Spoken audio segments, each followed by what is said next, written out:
Okay, so everyone always talks about the bad sides of social awkwardness, but can we talk about some of the good sides? I'll go first.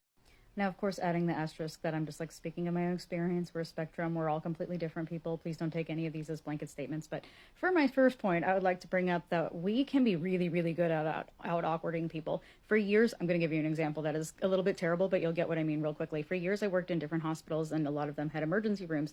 A lot of those emergency rooms, our number one presentation was foreign bodies, and I was presenting with lower abdominal pain, and they wouldn't just tell us that they had put something up their butt that was not supposed to be up their butt, and now it's trying to go up the sigmoid colon bend, and it's hurting like hell. That being said, if you come into a hospital presenting with lower abdominal pain and you don't tell us it's because something is up your butt, like, we're going to do our best to figure out what it is so you don't, like, have an appendix burst and die or something like that. Like, we don't care as much about what happened. We care about getting you out of there alive.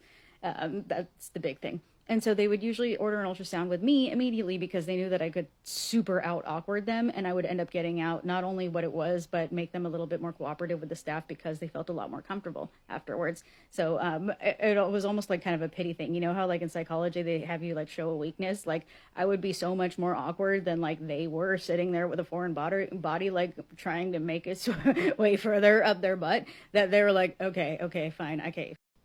Point number two. Yes, I picked that specifically. We can also be really good advocates.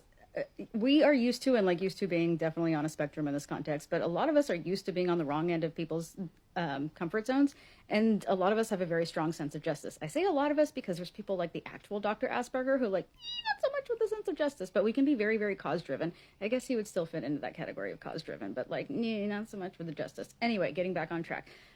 So those powers combined, we can be really good at like coaching. We can be really good lawyers. We can be really good advocates. When I worked in medical, I used it for being patient advocates and like, whoo, did I make butts pucker, and not the ones that came in with foreign bodies. And it was for the benefit of the patients that were there, because I am writing this from the U.S. and our healthcare system.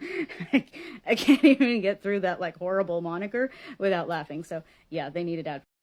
Especially since I worked mostly in the field of gynecology, which is already pretty fucking barbaric to begin with.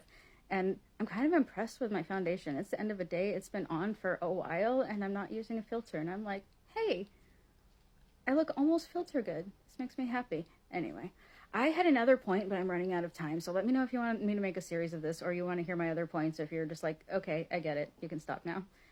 Either way, I hope you have a good day, and don't stick anything up your butt that doesn't have a wide base, okay?